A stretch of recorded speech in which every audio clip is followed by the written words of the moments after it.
Hello and welcome. Today, we are discussing why copper prices are poised for a fourth consecutive weekly gain.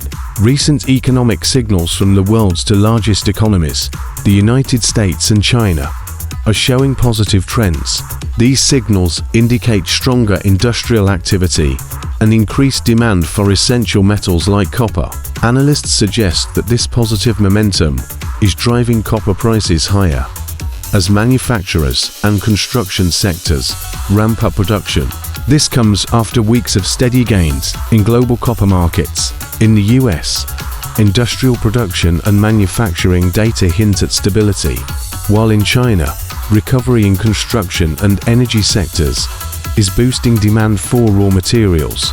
With these developments, experts expect copper prices to continue rising in the short term, benefiting investors and commodities traders.